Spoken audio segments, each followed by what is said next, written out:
เศโถติโลกัสมิงสัปปะสัตตานังพุทโธเศโถติโลกัสมิง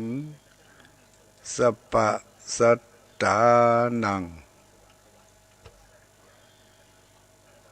พุทโธเศโถติโลกัสมิงสัปปะสัตตานังขอความนอบน้อมแด่องค์สมเด็จพระสัมมาสัมพุทธเจ้าขอน้อมอภิวาทพระสัทธรรมเจ้าขอน้อมนมัสการพระอริยสงฆ์เจ้าขอถวายความเคารพท่านพระคุณเจ้าท่านเจ้าคณะพระสังฆาธิการท่านครูบาอาจารย์พระสงฆ์องค์สังฆเจ้าทุกรูปทุกตนทุกองค์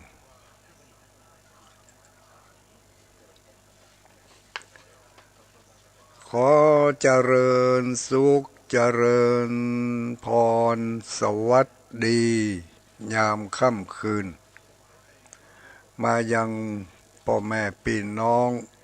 ปู่อุ้ยแม่อุ้ยคนหนุ่มคนกำจุผู้จุคนต่อไปนี้ประมาณ1 ชั่วโมงปลายแก่ไปถึงเวลาประมาณ10 โมงเมื่อคืน4 ทุ่มญาติโยมท่านสาธุชนทั้งหลายจะได้ยินได้ฟังข้อเตือนจิตสะกิดใจน้ำธรรมคำสอนของพระสัมมาสัมพุทธเจ้าจากผู้ดำเนินรายการในค่ำคืนวันนี้รับผิดชอบเวลา2 ชั่วโมงต่อไปนี้อาตมาภาพพระครูปฏิภาณธรรมทินเจ้าอาวาสวัดพระธาตุม่อนจอมพออำเภอเวียงป่าเป้าจังหวัดเชียงรายและติดตามมาโดยตุลุงแก้วกตปุญโญตุลุงแก้วธรรมดาจะได้มาปุปปะกับญาติโยมทั้งหลายโดยจะพยายามสรรหาสิ่งที่อันเป็นประโยชน์ต่อการดำเนินชีวิตของเราได้นำไปพินิจพิจารณากันทั้งหมดทั้งมวลนี้ที่ท่านทั้งหลายกำลังรับฟังอยู่สถานีวิทยุแห่งใดก็ดีจะอยู่ในป่าในเขาจะอยู่ในรถในเรือ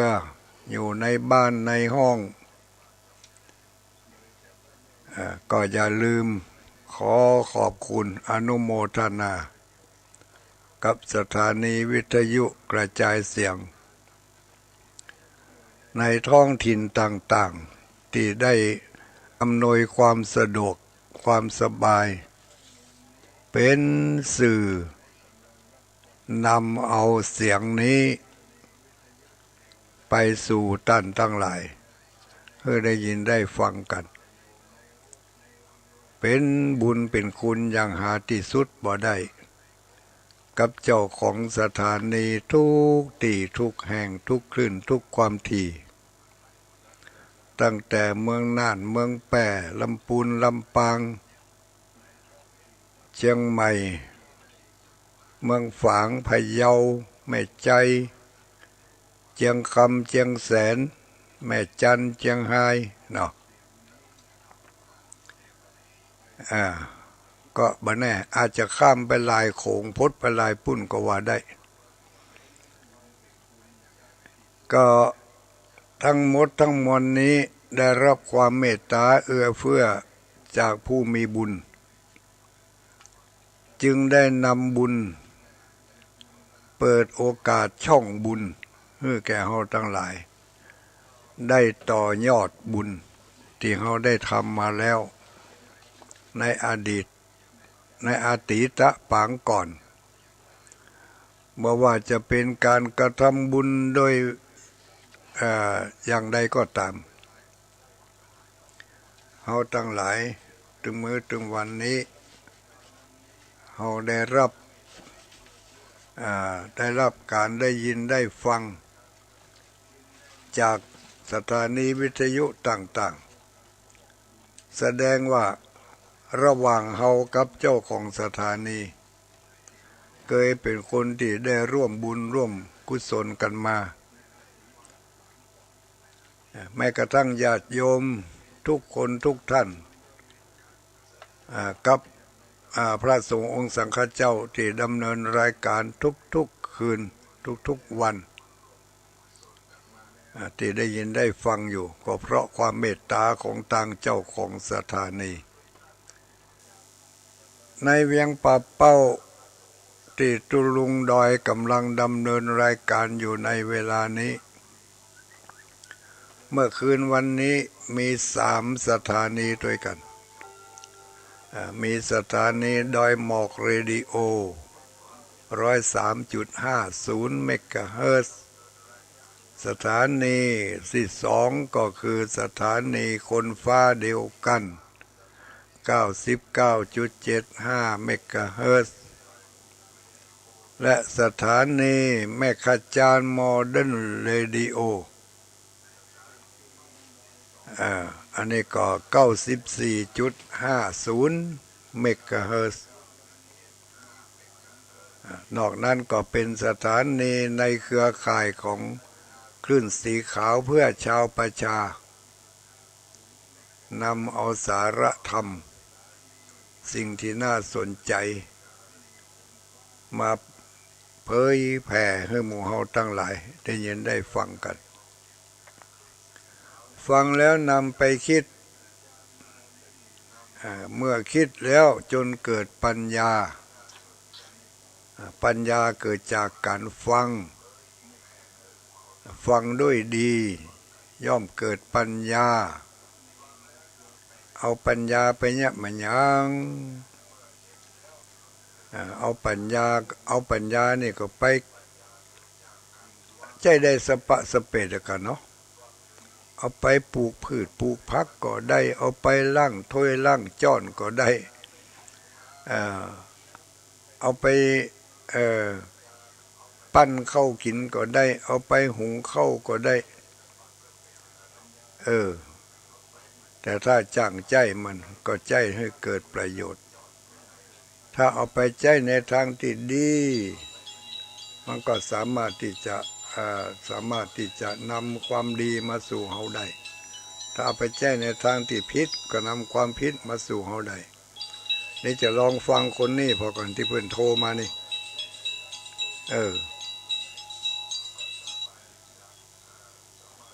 ฮัลโหลที่ไหน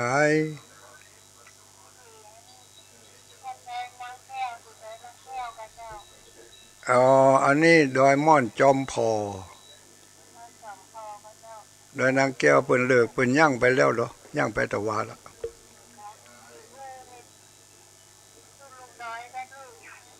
ตุลุงดอยกำลังอู้อยู่พอดีโทรมาจากไหน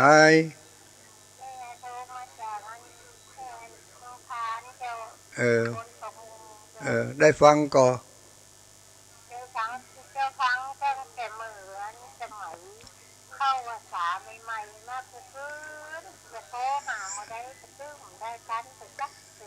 ถ้าจะอ่านถ้าถ้าอ่านก็เดี๋ยวก็ฟังต่อไปเนอะเดี๋ยวฟังไปเรื่อยๆเลย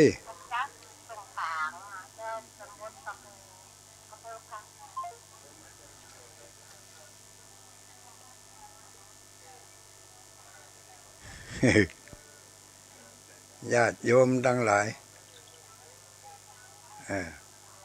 ก็ต้องฟังให้เข้าใจเนาะเวลาเปิ่งกำลังอู้อยู่จะไปฟังโทรไปเตื้อถ้าเปิ่นเปิดโอกาสก็โทรไปอีกเนาะการโทรเข้ามาก็เหมือนกันตั้งแต่เปิ่นบอกว่าขอคนใหม่ๆโทรมาจิมคนเก่าๆฟังโทรเตื้อคนเก่าเขาก็มีน้ำใจให้น้อยฟังธรรมฮือฮู้เรื่องในธรรมพ่อง ฟังธรรมบ่ฮู้เรื่องในธรรมนี่ก็นักแกอยู่เนาะเฮาอู้กันมาจะมาได้มาเบาละมันฮู้เรื่องหั่นน่ะบ่ฮู้เรื่องเนี่ยปิดนะ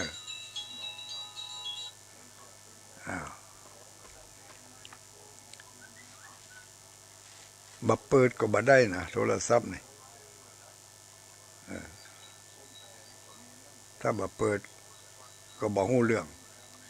เสียงตุลุงจะออกฮู้บ่ออกฮู้บ่ฮู้นี่นะก็ไม่เป็นไรเนาะ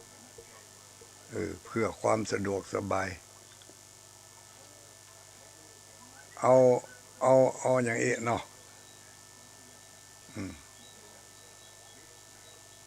เขาก็ฟังของเขาไปเลยญาติโยมทั้งหลายกำเดียวกันมันต้องมีมาตรการให้น้อยมาตรการนี่ก็คือแบบนี้ตกลง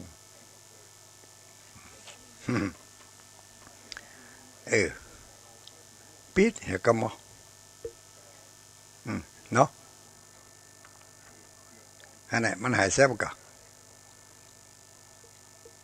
ไปฟังโทมาเตียเย็นใจเย็นไว้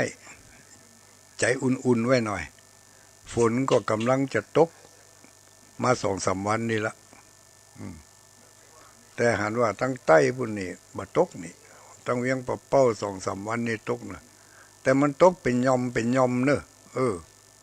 อย่างที่พยากรณ์อากาศเปิ้นว่านะฝนตกเป็นหย่อมตำบลนี่ตกตำบลนั่นบ่ตกแต่เจ้านี่ไปอยู่ดอยนางแก้วโอ้ได้จัดเหมือน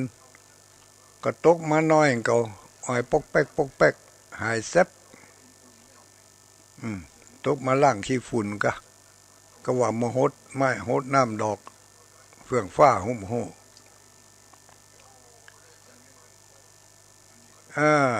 ญาติโยมสาธุชนทั้งหลาย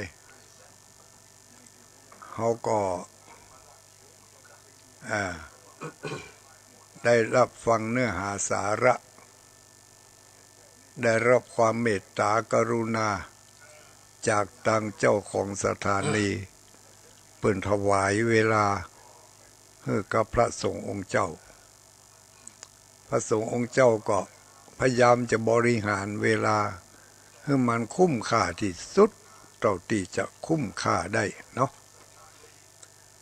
จะให้มันคุ้มค่านี่จะได้ก็พยายามสรรหาค้นคว้าเอาสิ่งที่มันเป็นประโยชน์เกื้อกูลแก่คนฟังไม่ใช่ว่าอู้ไปเลยสเปเหระก็มีเนื้อหาอยู่แต่ละตนแต่ละองค์ก็มีแนวคิดแนวทางที่จะป้อนเรื่องที่มันเป็นประโยชน์ให้กับญาติโยมที่ได้ตั้งอกตั้งใจฟังก็ยังที่ว่าฟังด้วยดีย่อมเกิดปัญญาเมื่อปัญญาเกิดแล้วปัญญาเกิดที่ไหนความทุกข์มันก็ดับที่หั่นถ้าปัญญาเกิดที่ไหนความทุกข์ดับที่หั่นความสุขก็จะเกิดไปมันก็จะเกิดแทนความทุกข์มันเกิดแทนกันมันบ่ใช่เกิดพร้อมเดียวกัน อันนี้เขาต้องพิจารณาให้ดีเนอะ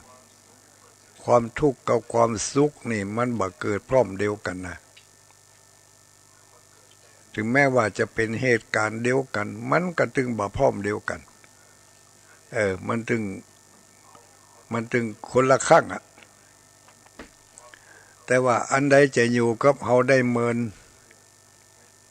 ถ้าความทุกข์มันอยู่กับเฮาเมินเฮาก็บ่ม่วนทรมานอันเนี้ยแล้วก็สิ่งที่ทำให้เฮาได้รับความทุกข์ความทรมานนี่มันเป็นสิ่งที่เฮาบ่อยากได้บ่ต้องการแต่ก็ยังว่านะจะอยากได้หรือบ่อยากได้ต้องการหรือบ่ต้องการในเมื่อมันเกิดแล้วเฮาจำเป็นต้องเอาในเมื่อมันเกิดขึ้นมาก็เฮาแล้วเฮาจำเป็นต้องเอาจำเป็นต้องเอา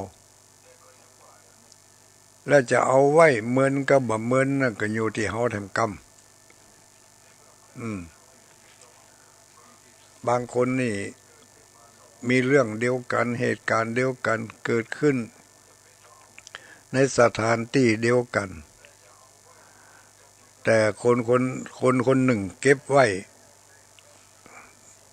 ได้สักชั่วโมง2 ชั่วโมงก็หายไปแต่คนหนึ่งเก็บไว้2 วัน3 วันกว่าจะหายแต่คนหนึ่งเก็บไว้เป็นปียังไม่หายเด้อเก็บไว้ดองไว้ในจิตในใจฮะนะเอามามกเอามาคุกรุ่นอยู่ในจิตในใจบ่ได้ปล่อยบ่ได้สะมันก็เลยฝังแน่นอยู่ในหั่นตลอดฝังแน่นบ่อยเข้ามันก็ให้ผลก็เป็นความทุกข์ไปเรื่อยๆถ้าเป็นความสุขมันก็ให้ผลเป็นความสุขไปเรื่อยๆแล้วแต่ว่าใครจะเอาใครจะเก็บไว้กำไว้เอาไว้เหมือนต่อใดก็เป็นภาระหน้าที่ของแต่ละคนจะเอาไว้ก็ว่าจะสละมันขว้างเมื่อเฮามี2 มือเมื่อเฮามี2 มือเฮาจะกำอันยังก็กำได้2 มือเฮากำได้2 มือในขณะที่เฮากำอย่างใดอย่างหนึ่งไว้อีกอย่างหนึ่งเขาก็กำมาได้ละเพราะเขาบาสะมันใจเขามีใจเดียวก็เหมือนกับมือของเขามีมือข้างหนึ่งเนาะมีมือข้างหนึ่งเขาใจเขาไปกำอันใดไว้ไปจำอันอย่างไว้ถ้ามันยังจำอันเก่านั่นไว้อยู่อันใหม่จะเข้ามาให้มันจำให้มันหู้มันก็หับบ่ได้อย่างเดียวกันที่เราฟังอยู่ในเวลานี้เราต้องทำใจให้เป็นกลางกลางเปิดใจให้โล่งเปิดใจให้ว่างจะไปฟังเจือจะไปฟังเจือต้องเอาไปพิสูจน์พอให้ก่อนการปล่อยการวางมันไม่ใช่เรื่องง่าย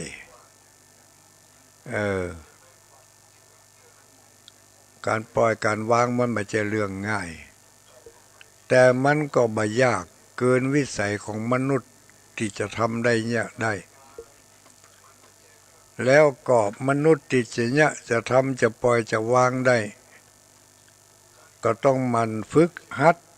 ปล่อยฝึกหัดวาง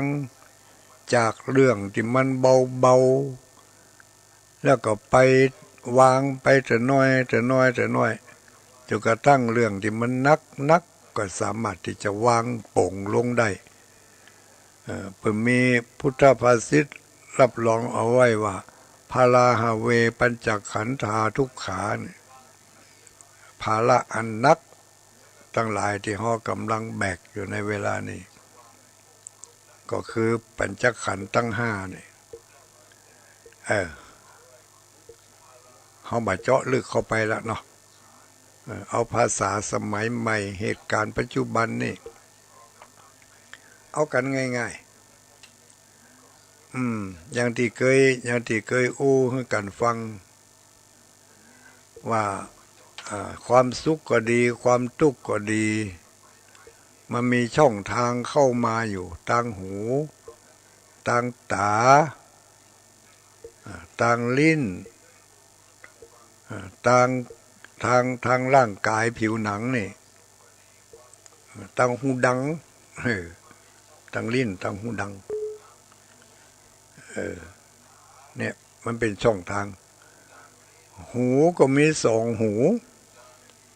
มันก็บ่แยกกันนะจะว่าหูซ้ายฮับความทุกข์เนอะหูขวาฮับความสุขเนอะมันก็บ่ว่าอย่างนั้นตามีสองแกนเขาก็บ่แยกกันแกนทางซ้ายฮับความทุกข์เนอะแกนทางขวาฮับความสุขเนอะมันก็บ่ว่ามันเข้ามาถึงสองน่ะความสุขก็เข้ามาทางตาความทุกข์มันก็เข้ามาทางตานั่นน่ะแล้วเอาไปไว้ในใจบุญแล้วใจมันจะเก็บไว้เมินก็บ่เมินมันก็จะอยู่ที่ความประทับใจความประทับใจเนาะบางคนนี่เก็บเอาความประทับใจที่ม่วนอกม่วนใจตั้งแต่น้อยๆมาจนถึงบัดเดี๋ยวนี้กึดถึงมาได้ก็ม่วนใจเหมือนอันกึดถึงมาได้ก็ม่วนใจเหมือนอันแสดงว่าเอาเก็บไว้ในใจมันเหมือนเดียวกันความทุกข์บางอย่างนี่เขาได้รับมาตั้งแต่เมื่อน้อยๆแต่พอมาถึงบัดเดี๋ยวนี้อายุพอ60 70 80กึดใจหาก็ยังพอกึดใจหาปุ๊บก็เป็นทุกข์คนกึดใจหาปุ๊บก็เป็นทุกข์อย่างความกินแหนงบางสิ่งบางอย่างเนี่ยที่เขาได้ยะลงไปนี่ด้วยความบ่ตั้งใจก็ดีด้วยความตั้งใจก็ดีจะหู้เท่าถึงการไม่รู้เท่าถึงการก็ตามเมื่อเขาได้ยะลงไปแล้วเกิดความผิดพลาดขึ้นมาเนี่ยแล้วเขาก็เกิดความกินแหนงแคลงใจมาถึงบัดเดี๋ยวนี้พอกึดได้ก็สะดุดป๊อบกินแหนงแต่เนอกินแหนงแต่เนอบ่น่าจะยะเลยบ่น่าจะทำอย่างอันเลยก็ยังฝังอยู่ในความรู้สึกสำนึกมาอยู่จนถึงทุกวันนี้เมื่อนานๆก็ลืมไปเหตุเตื่อก็คิดใจได้ก็กินแหนงทั้งหมดความทุกข์อย่างอื่นก็เช่นเดียวกันความสุขก็เหมือนกันมันอยู่ในใจเดียวกันเนี่ยมันเปลี่ยนกันเข้าเปลี่ยนกันออกเขาจะมีปัญญาอย่างใดที่เขาจะเก็บความสุขความสบายให้อยู่กับเขาไปได้เมินเขาจะได้จะสลัดความทุกข์ความลำบากใจออกไปก็มีอยู่ทางหนึ่งก็คือมันฟังเทศน์ฟังธรรมเนี่ยนี่ตนหนึ่งเปิ่นมีวิธีแก้อย่างหนึ่งตนหนึ่งเปิ่นมีวิธีแก้อย่างหนึ่งเนี่ยจะได้จะให้มันลืมได้เนี่ยจะได้จะให้มันปล่อยมันวางได้บางคนก็ปล่อยวางด้วยความเป็นเรียกว่าด้วยจิตด้วยใจด้วยจิตสำนึกของตัวเองบางคนก็ปล่อยวางด้วยการข่มเอาบังคับเอาบังคับหลายๆเตือเข้ามันก็เกิดเป็นความเคยชินไปในที่สุดมันก็โดนกดทับเหมือนเข้ามันก็มาลายหายไปเป็นอโหสิกรรมไปเป็นกตัตตกรรมไปเป็นกรรมสักแต่ว่าทำเป็นกรรมกึดสักแต่ว่ากึด กึดใจได้เคยผ่านมาครั้งหนึ่งอย่างอันเนี่ยแต่ความกินแหนงแคลงใจความเสียใจความดีใจนั่นมันก็ก่อยๆไม้หายไปในที่สุดมันก็หมดไปได้อันนี้เกิดจากการฝึกหัดบ่อยๆไม่ว่าจะเป็นความอาฆาตมาดแค้นเครื่องคุณจากไผที่ไหนเหตุการณ์ใดก็แล้วแต่เข้ามาถึงเวลานี้เป็นไม้ใกล้ฝั่งแล้วอันใดดีปล่อยก็ปล่อยอันใดดีสะก็สะไปเหียมันง่ายนะแต่เนี่ยมันยากแต่ถึงจะยากแต่ก็ไม่ยากเกินวิสัยของมนุษย์เพราะว่ามานะอุจจโยผู้มีใจสูงส่งย่อมทำได้ทุกอย่างจะทำได้นักได้น้อยจะทำได้จ้าได้ไวอยู่ที่เราต้องการเราฝึกหัดบ่อยๆเกิดความชำนาญได้มันก็ยังกับที่เราฝึกหัดขี่รถถีบนะครับเนาะแต่ก่อนเขาเป็นละอ่อนหัดขี่รถถีบเท่ากว่าจะขี่ได้ตั้งตะเดี๋ยวก็ยกแข้งนั่นขึ้นพอยกแข้งนั่นขึ้นรถจะกุ่นจำเป็นต้องปล่อยแข้งนั่นลงเนี่ยตะไว้นี่กุ่นก็หลายครั้งตกก็หลายหนมันเข้าหลายเตือเข้ามาเดี๋ยวนี้เอาเข้าเล่นบากรรมละบางทีก็ขับไปสะมือพ่องกำมือเดียวพ่องมือหนึ่งเนี่ยอย่างอื่นไปตัวพ่องกำจ้องพ่องกำพยางพ่องติ้วถงพ่องเรามาเกิดเมื่อเขาขับใหม่ๆเมื่อเขาฝึกหัดขับเราเขาเนี่ยยังไม่ได้แต่เมื่อเดี๋ยวนี้เขาเนี่ยได้สปะสเปดบางคนนี่ยกเท้าขึ้นบ่ปั่นปั่นไปน้อยเดียวแล้วก็ยกเท้าขึ้นปั่นเมื่อเขาใหม่ๆเขาก็เนี่ยบ่ได้แต่มาถึงระยะเดี๋ยวนี้เขาเนี่ยได้ทำได้เกิดจากการฝึกหัดจิตตังทันตังสุขาวาหังนี่เป็นว่าเอาไว้องค์พระสัมมาสัมพุทธเจ้าตรัสเทศนาหมู่พุทธบริษัททั้งหลายจงหมั่นฝึกหัดบ่อยๆจิตที่ฝึกดีแล้วนำสุขมาให้จิตที่จะมีจิตที่จะนำสุขมาก็คือจิตที่ได้ฝึกฝนดีแล้วฝึกอะไรยังฝึกไหวพระฝึกสวดมนต์ฝึกว่ากรรมสมาทานเบญจศีลฝึกว่ากรรมหยาดน้ำฝึกว่ากรรมวันทาหลวงวันตาน้อยเมื่อเขาได้สิ่งเหล่านี้แล้วมันก็เป็นหัวแต่หัวหนึ่งทีนี้เขามีตีเกาะตีกรรมเกาะกรรมเอาไปมาจากนั้นแล้วเขาก็จะเป็นคนที่บ่ฮู้เรื่องเขาจะกลายเป็นคนบ่ฮู้เรื่องไปเนาะเพราะอะไรอย่างเพราะว่าเขาบ่ได้ฝึกหัดให้มันฮู้เรื่องมันก็เลยบ่ฮู้เรื่องนี่ก็ขอฝากเอาไว้เนาะลองพิจารณากันดูเรื่องเวรเรื่องกรรมเมื่อเขาทำสิ่งใดแล้วเขาก็จะได้สิ่งนั้นปัญญาเกิดจากการฟังบ่อยๆเกิดปัญญาจะไปฟังบ่ได้ฟังแล้วต้องกึดตัวฟังแล้วต้องกึดแล้วเฮานี่เหรอจะยังที่เปิ้นว่าก่อนนี่เฮามีกำกึดอันอย่างใหม่ๆพ่องตัวเจ้าตัวนั่นมาให้ฟังเฮาฟังไปจนจบเฮาได้มาอย่างใหม่ๆพ่องนี่ที่มาในกำกึดของเฮานี่จะยากเฮาปรับพฤติกรรมเปลี่ยนพฤติกรรมจากกรรมที่เฮาเคยเป็นคนสวก สวกาสะหาวเนาะเคยเป็นคนที่ชอบอู้กำหยาบอยู่ตลอดเวลาชอบเป็นคนที่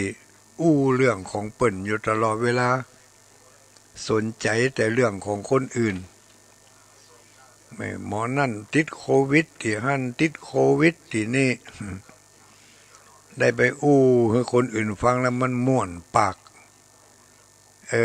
ตั้งแต่ฟังตุเจ้ามาเนี่ยเป็นว่าถ้าเนี่ยอย่างอันนี้เป็นนิสัยบดีเนอะ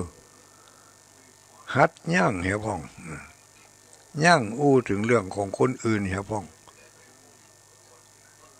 เอาเรื่องของตัวเก่านี่แหละมาฝึกหัดคัดเกลาลดละเลิกเดี๋ยวนี้เขาละมันยังได้พ่องเขาเลิกมันยังได้พ่องที่เขาชอบจิฉินนินทาคนทั้งหลายเขาละได้มากน้อยขนาดไหนอันเนี้ยประเมินดูตัวเก่าทดสอบดูตั้งแต่เริ่มฟังน้ำฟังธรรมมาเนี่ยบางคนฟังมาได้จะเป็นหลายปีแล้วเนี่ยเกยลดเกยละพ่องกอเนี่ยถ้าเกยลดเกยละแสดงว่าโอ้ยเบาไปจัดหนักเบาเบาแต่ก่อนเนี่ยโอ้การหันเขาจุ่มนุ่มกันหันเนี่ยอดตึมได้ถึงเข้าไปถ้าเข้าไปได้ยินจับเงินน้อยเดียวแต่อันน่ะขยายออกไปเป็นปีกเป็นแผงเป็นเบอร์เป็นเบิ้ลเนาะมันเป็นอย่างนี้หรอเรื่องบดีของคนอื่นนี่สอบนักสอบหนาและสอบที่จะเอาไปอู้ไปโพธนาแต่เรื่องดีๆของคนอื่นนี่มันกองจะมีคนมาอู้เม่มปากไว้เหรอบัดสอบโฆษณาความดีของคนสอบไปโฆษณาสิ่งที่บดีของคนอย่างที่อย่าว่าแต่วงการของพี่น้องเจ้าบ้านเขาเลยแม้กระทั่งวงการราชการวงการนักข่าวเหมือนกันนะยังพอข่าวหน้าโซเชียลหน้าโทรทัศน์หน้าหนังสือพิมพ์อย่างนี้ลองเรื่องบัดดีแล้วก็โอ้โหกระพือข่าวกันขนาดนักแต่เรื่องเป็นเนี่ยมันยังที่ไหนดีๆจะเอามายกย่องสรรเสริญนี่มีน้อยมันก็เข้าข่ายที่ว่ากลัวเปิ่นดีกว่าตัวนั่นแหละเขาจะไปกลัวเปิ่นดีเนี่ยอย่างเนาะเปิ่นดีกว่าเขาซ้ำดีกะเขาได้ยกย่องความดีของเปิ่นมันเป็นสิ่งที่ม่วนอกม่วนใจลองพิจารณาพอเนอะลดได้ก็ลดละได้ก็ละไปถ้าละได้ก็เบาถ้าเอามาแถมก็นักถ้าอยากจะนักก็เอามานักเอาความบดีนั่นนะถ้าอยากจะนักอกนักใจก็พอฟังในสิ่งที่มันบดีนักเรื่องบดีทั้งหลายแหล่มันออกมาเนี่ยถ้าเราไปสนใจมันนักต่อใดมันก็เข้าไปคุยหัวอกหัวใจเรานักต่ออันมันยังบ่อย่างอันมันยังบ่อย่างอีเขายังบ่ยะอย่างอันเขายังบ่ยะอย่างอีไปกึดแตนเปิดไปแห่งมดเป็นการสะสมหรือนี่ขี้เมียงมันเป็นขี้เมียงหัวใจหรือนะปล่อยเหรอปล่อยเหรอวางเหรอล่างขี้เมียงออกมันก็จะได้ใสใสคนเฮาคนเฒ่าคนแก่เขาก็จะอยู่กับอย่างนี้อยู่กับความหลังเนาะคนเฒ่าคนแก่อยู่กับความหลังเล่าเรื่องความหลังนี่แม่แม่นเล่าเป็นตู้เป็นตะแล้ว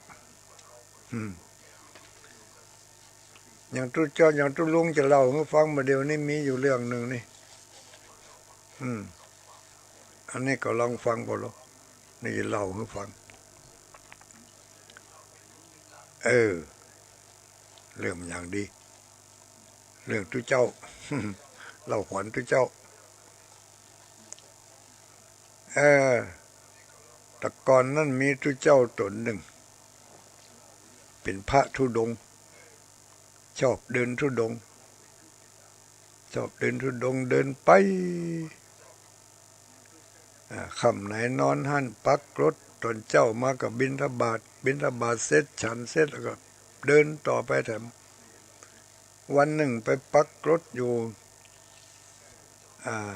ใกล้ๆกับหมู่บ้านหนึ่งเขามีกันบ่หลายบ้านหมู่นั่น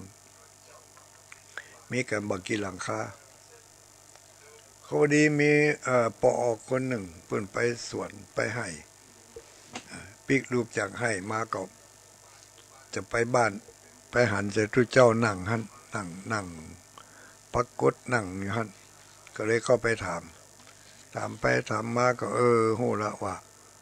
วันผูกเนี่ยเป็นจะไปรับบิณฑบาตเจ้าบ้านเจ้าจองหมูนั่งก็ตัวคนหนึ่งก็ไปปะคนหนึ่งก็ไปป้าน่ะแต่ละคนไปป้านี่ไปป้าก็ซ้ำบ่บอกให้กันเลยขี้จี้กลัวเพื่อนบ้านจะได้บุญตัวก็เลยมาถึงบ้านดักหัวไว้ให้เมียมันฟังตุเจ้ามาปักกดอยู่ท้ายหมู่บ้านนั่นแหละมันพวกเขาจะทำบุญจะทำอาหารเหมาะไปเลี้ยงตุเจ้าแต่ว่าจะเนี่ยอันอย่างมันดังก็กลัวพี่น้องเจ้าบ้านหู้ก็เลยเนี่ยอย่างก่อยเนี่ยเอาทีนี้ทำกับข้าวแม่บ้านก็ทำกับข้าวพ่อบ้านก็ช่วยทำกับข้าวก็ยังว่านั่นแหละกับข้าวปึ่งกับซ้ำแบบขูดบะเป้าใส่ตัวเนี่ยเนาะจะขูดเป้าก็กลัวเจ้าบ้านใกล้เรืองเคียงเปิดได้ยินก็ใส่เนี่ยจะได้เอาเป้ามั่มใส่ปากเกี้ยวแล้วก็คายออกเกี้ยวแล้วก็คายออกบิดเอาน้ำมันเอามาแปลงน้ำกะทิ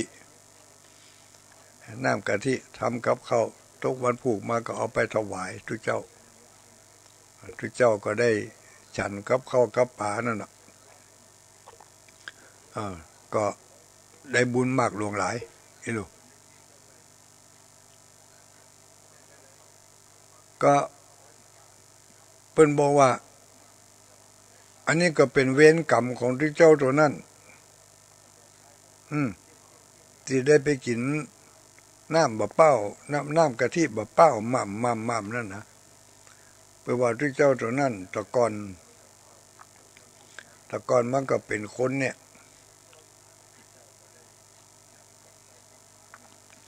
แล้วคนที่ม่ำบะเป้านั่นตะกอนนั้นมันเกิดเป็นมดงามมันเกิดเป็นมดงามแล้วคนที่ม่ำบะเป้านั่นกินข้าวกินไปทีนี้พออิ่มแล้วก็ล่างปากขวางอีกบนปากล่างปากขวางหันเม็ดข้าวตกลงไปเสียดายเสียดายเม็ดข้าวตกลงไปจังเถอะเอาตาลให้หมดให้แมงเห็นปะเนี่ยก็หมดงามแล้วก็ได้มากินข้าวติดหล่นลงไปก็เป็นข้าวขี้สักที่ว่าหมอนั่นมันขายแต่ว่ามันเสียดายด้วยนะเสียดายหน้าที่กูกินหน้าที่กูเบื่อมันตกไปเลยวิบากกรรมอันนั่นก็เลยทำมดงามไปเกิดเป็นป่อบ้านทุเจ้าไปเกิดเป็นทุเจ้าเนาะแล้วก็ไปกินกะทิม่ำจากการทำกับข้าวสลับซับซ้อน ระเจ้าอันจะทำอันอย่างจะเนี่ยอันอย่างก็ต้องเจตนานั้นบางทีก็จะเดียแต่วิธีการมันบ่ดีอีลูกเจตนาดีความตั้งใจดี แต่ไปขาดวิธีการมันบ่ค่อยดี อย่างบางคนจะใส่บาตรเนาะจะใส่บาตรแต่ก่อนนี่เวลาจะใส่บาตรนี่เพิ่นจังเอาจานเอาเข้าใส่จานเอาเข้าใส่จานแล้วก็ขวดเข้าจากจานนั่นเอาใส่ในบาตรนี่นะแต่ก็มีบางคนก่อนที่จะขวดเข้าใส่บาตรก็ด้วยสัญชาตญาณน่ะเนาะก่อนที่จะขวดเข้าใส่บาตรก็เอามือเจ็ดตะกร้ามเอามือเจ็ดตะกร้ามก็นึกว่าด้วยสัญชาตญาณมันก็ว่ามือนี่กลัวจะมีสิ่งสกปรกแปดเปื้อนอีกอะเนาะก็เอามือไปเจ็ดตะกร้ามเพื่อจะให้สิ่งสกปรกแปดเปื้อนนั้นออกจากมือไปแล้วก็เอาไปโคดเข้าแล้วก็เอาใส่บาตรเนี่ยก็ดีนะดีที่ว่าตั้งใจว่าจะให้มันสะอาดแต่ว่าจะได้เอาไปเจ็ดที่มันแบบมันน่าจะดีเจ็ดอะเนาะเอาไปเจ็ดตะกร้ามหูจักตะกร้ามกว่านี่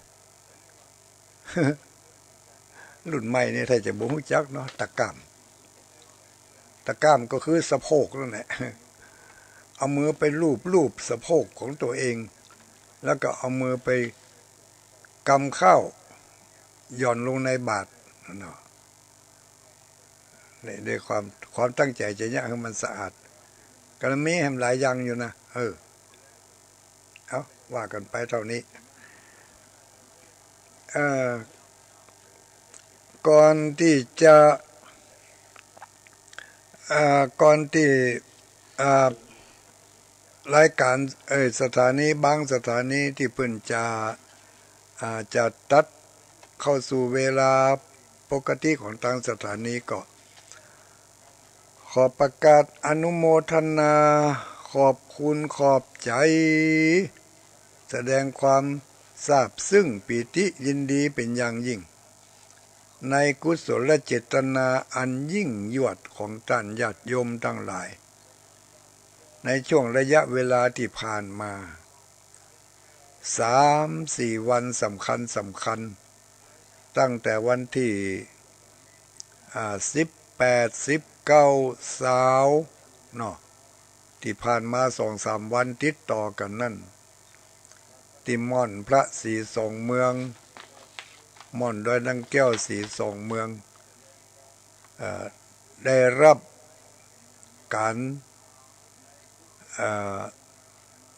ความร่วมไม้ร่วมมือในสายบุญสายทานของบรรดาญาติโยมทั้งหลายถึงฝั่งเหนือฝั่งใต้ฝั่งวันตกฝั่งวันออกโดยได้ให้ความร่วมไม้ร่วมมือช่วยกันสืบ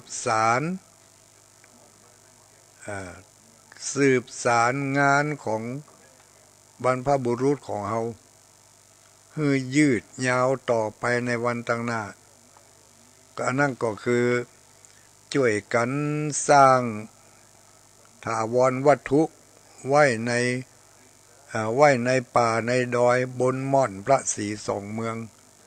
มีศาลา1 หลังแล้วก็มีเจดี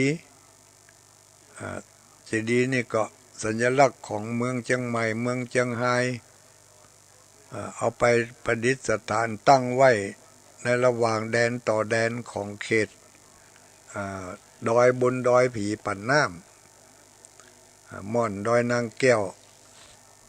วันที่18มีการทำพิธีเจริญพุทธมนต์สวดมนต์ตันอบรมสมโภชวัตถุมงคลต่างๆตลอดจนถึงสมโภชองค์พระพุทธรูปเจ้าที่ ที่ชื่อว่าพระพุทธรูปเจ้าสีสองเมืองสมโพธิเจดีย์ทั้ง3 องค์ 3 ดวงสมโพธิวัตถุมงคลมีเหรียญแม่นางแก้วเหรียญพระศรีสองเมืองวันที่19ก็มีการทำพิธียกยอดชัดวันที่19วันที่20หัววัดหัววาต่างๆก็ไปแสดงความสุมนัสจมชื่นยินดีในการที่เฮาได้ทำงานสำเร็จลุล่วงไปด้วยดีตามเป้าหมายทุกสิ่งทุกอย่างบ่มีอุปสรรคบ่มีปัญหาหยังเกิดขึ้นสักอย่างโควิดตัวหนึ่งก็ถึงบ่เกิดขึ้นบนที่หั่นเป็นบุญวาสนาของบรรดาสาธุชนทั้งหลายเป็นอย่างยิ่งมีผู้คนขึ้นไปมากหน้าหลายตาถึงแม้ว่าจะมีคนขึ้นไปนักไปหลายแต่ก็ขาดไปบ่ใจน้อยๆบางคนตั้งอกตั้งใจจะไปอยู่แล้วแต่ก็ไม่ได้ไปสักกำเพราะมีปัญหาหลายอันหลายด้านมาคัดขวางเอาไว้ก็เลยไม่ได้ไปอยากให้ไปก็เปิ่นก็ไม่ได้ไปอันนี้ก็ด้วยว่าต้องรแทนที่จะได้ไปก็ไม่ได้ไปสักกำบางคนก็จองเหรียญอยากจะได้เหรียญอยากจะไปเอากับไม้กับมือแต่ก็ไม่ได้ไปสักกำก็ยังดี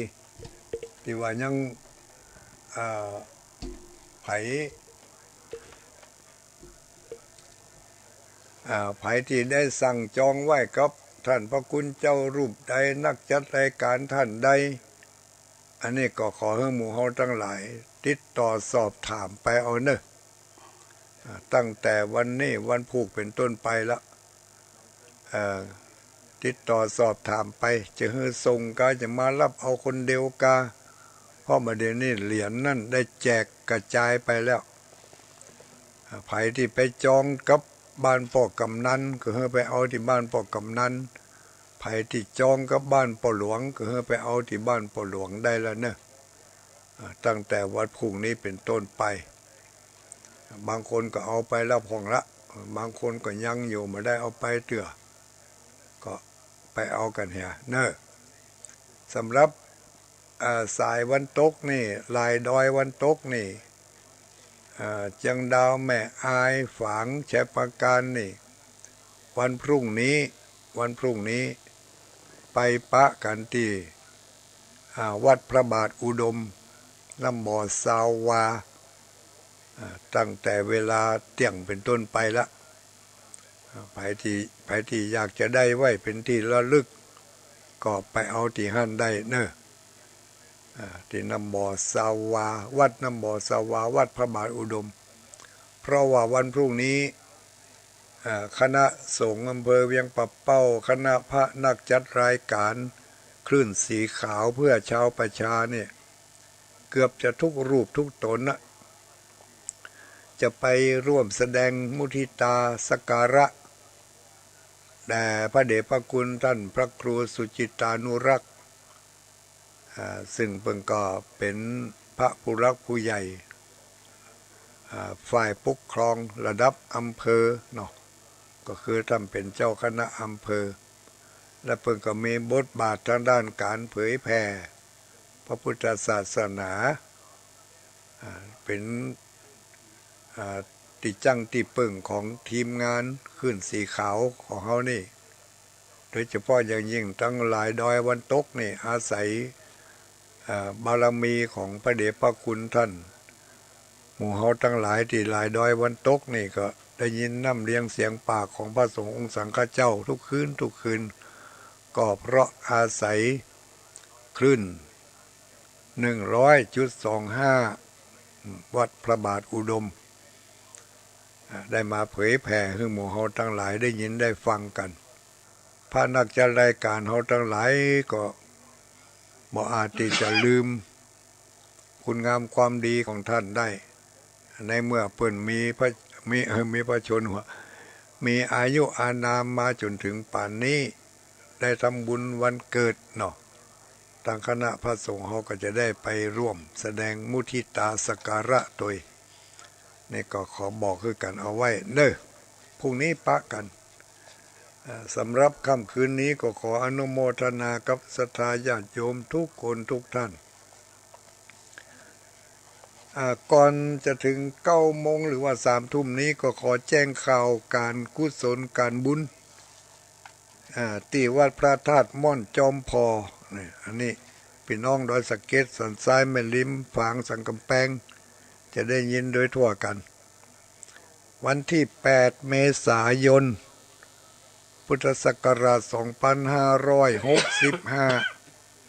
ใครมีโอกาสมีเวลาก็ขอเชิญมาร่วมทำบุญฉลองอุโบสถที่วัดพระธาตุม่อนจอมพอเน้อวันที่8 เมษายนก็ขอเชิญทุกคนทุกท่านนะต่อไปญาติโยมทั้งหลายจะได้ฟังฟังธรรมน้ำเลียงเสียงปากจากตุลุงแก้วธรรมดาซึ่งเป็นเอาธรรมมาเทศต่อจากวันพระก่อนที่ได้เพิ่นเทศไปแล้วมาเสี่ยงสักกำวันนี้จะมาต่อยอดถึงมันเสี่ยงมันสุดวะแถมบริการหนึ่งอันนั้นเดี๋ยวเอาไว้ทางท้ายเนาะแถมบริการเกี่ยวกับเทถนนหนทางนี่ก็ขอเอาไว้ให้กำก่อนต่อไปนี้ขอนิมนต์ตุลุงแก้วธรรมดาเนอะเทศน้ำเทศธรรมให้ญาติโยมได้ฟังกัน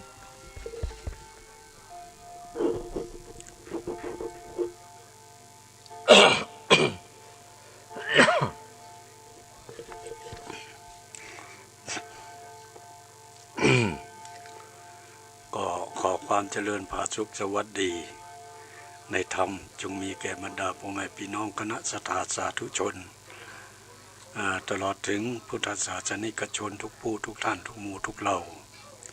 วันนี้อาตมาภาพตุลุงแก้วธรรมดาก็ได้มาพบกับบรรดาพ่อแม่พี่น้องคณะสัทธาสาธุชนพ่ออุ้ยแม่อุ้ยปู่ป้านาลุงทำโอกาสหนึ่งจึงเป็นวันจันทร์ที่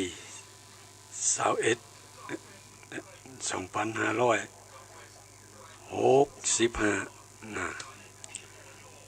ก็ในรายการเปื่อนผู้นอนดึกทั้งหลายเนาะคนที่สนใจในธรรมนะผู้ที่นอนดึกแต่ว่าอาตมาก็โดนซื้อเนาะแต่ว่าก็ได้ไปนอนที่วัดนะไม่ใช่วัดเนาะเป็นดอยนางแก้ว พระธาตุดอยนางแก้วก็สนุกสนานดีสนุกสนานทั้งธรรมทั้งธรรมะทั้งการบุญการกุศลได้ไปช่วยเพื่อนเป็นโฆษกรายการในจาดนี่คงคิดเหมือนกันว่าบ่ได้ไปเหละก้ายนะบ่ได้ขึ้นไปถึงเหก้าพอมันสูงแต่สูงว่าเนาะก็ใจความพยายามเนาะจะอิดจะอ่อนจะหิวจะปวดอย่างไรก็ก่อยการขึ้นไปเตือนละเตือนเล็กเตือนน้อยก็จะขึ้นไปถึงปุ่น30 นาที ไปถึงปลายยอดลง30 นาทีเหมือนกันต่อมันบ่ใจย่อยๆเนอะก็นับว่าเป็นผลสำเร็จในชีวิตละตามความปรารถนาที่ได้ตั้งใจเอาไว้เนาะก็นี่แหละคือขันติความอดทนถ้าว่ามีความอดทนก็ขึ้นไปบ่ได้แน่นอน ก็ขอขอบคุณคณะสัทธาสาธุชนทุกท่านที่ให้การต้อนรับเป็นอย่างดีคณะสงฆ์ตลอดถึงนักจัดรายการทุกรูปทุกองค์ได้ให้การต้อนรับตุลุงแก้วธรรมดาอย่างดีนะก็ขอกราบขอบคุณทุกท่านเนอะเดี๋ยวนี้ก็ลงมาถึงวัดด้วยความปลอดภัยแล้ว เอาละวันนี้ก็จะได้เทศนาธรรมต่อจากคราวที่แล้วเป็นฆราวาสธรรมธรรมสอนธรรมะสอนใจ อันนี้เท้านี่มันยาวไปหน่อยก็เลยต้องเตะเป็น2 บ้าง 2 ตอนตอนที่แล้วเป็นผัวเป็ดเมียยักษ์มาถึงตอนนี้ก็เป็นผัวแก้วเมียแสงแล้ว ผัวแก้วเมียแสงจะเป็นอย่างไรก็เจอรับฟังได้ณโอกาสบัดนี้สำหรับรายชื่อคณะศรัทธาที่ได้ร่วมเป็นเจ้าภาพทำหรือเป็นกันเตศมาก็วันนี้บ่ได้เอารายชื่อมาสักกำลืมไปเหรอไว้อยู่ในถุงย่ามมัน เลยบ่ได้เอามาเนาะก็ขอสุมาอภัยจันทร์หน้าก็มาประกาศเนาะก็มาประกาศ